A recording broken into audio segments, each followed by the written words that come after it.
E logo quando voltamos da Europa, começamos a estruturar de forma mais enfática o nosso sistema de terapia floral. E aí, mais uma vez, me veio era quase como uma obsessão, que era simplificar os processos terapêuticos.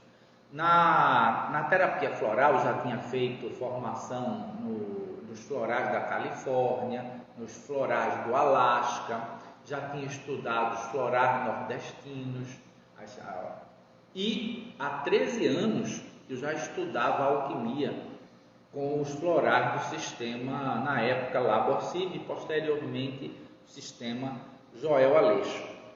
Então a gente começou a tentar enxugar esse processo, porque eram muitas flores, e nesse processo terapêutico é interessante, porque as flores, por exemplo, uma determinada flor tinha um efeito sobre processos depressivos. Então a forma de pensar era muito parecida com a alopatia, que era um remédio específico, um floral específico para uma doença específica. E isso às vezes fazia com que o terapeuta ficasse tendo que o tempo todo estar olhando para o material para poder identificar qual o melhor remédio para aquela pessoa. Quando a gente percebeu isso, a gente começou a ver que existia a possibilidade da gente fazer um tratamento mais genérico. Por exemplo, se a gente conseguisse identificar quais as características predominantes em determinada pessoa. Pessoas que são mais ligadas ao elemento fogo, pessoas que sentem mais calor, pessoas que têm um pouco mais de dificuldade de dormir, que se mexem muito, pessoas que são muito ativas, que levantam com facilidade.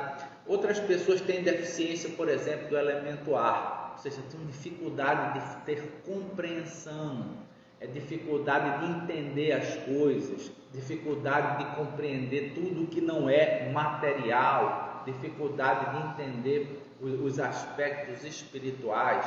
Pessoas que têm um excesso muito grande de elemento terra, ou seja, eram pessoas que eram pragmáticas em demasia, normalmente com uma estrutura física mais forte, uma musculatura mais pesada. E a gente começou a ver que era possível fazer processos terapêuticos a partir dessa perspectiva dos 4 elementos da alquimia. E aí começamos a pensar na possibilidade de ter um sistema floral baseado nos 4 elementos da alquimia. E isso foi construído gradativamente ao ponto de nós conseguirmos identificar plantas que se assemelhassem a determinados elementos. Daí estava o embrião do sistema floral Takai. Optamos por algumas plantas, como por exemplo o hibisco, para representar o elemento fogo, o buganville, para representar o elemento terra, a orquídea, para representar o elemento água, e o jasmim, no primeiro momento, para representar o elemento ar. Já tínhamos essas estruturas. Posteriormente foi adicionado mais uma planta para representar o elemento ar, junto com o jasmim.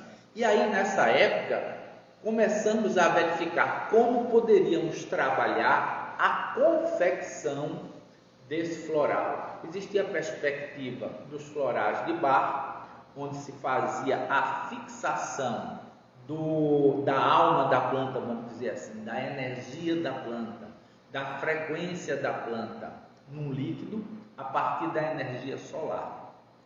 Mas existia também a perspectiva da alquimia paracelsiana, trazida pelo alquimista Joel Aleixo, onde se trabalhava também muito com a força, trabalhava com as forças telúricas. Ou seja, aquela planta, ela tinha de ser dividida no que era mais sutil e menos sutil, o que era mais denso e mais volátil. Era importante ter alguma coisa também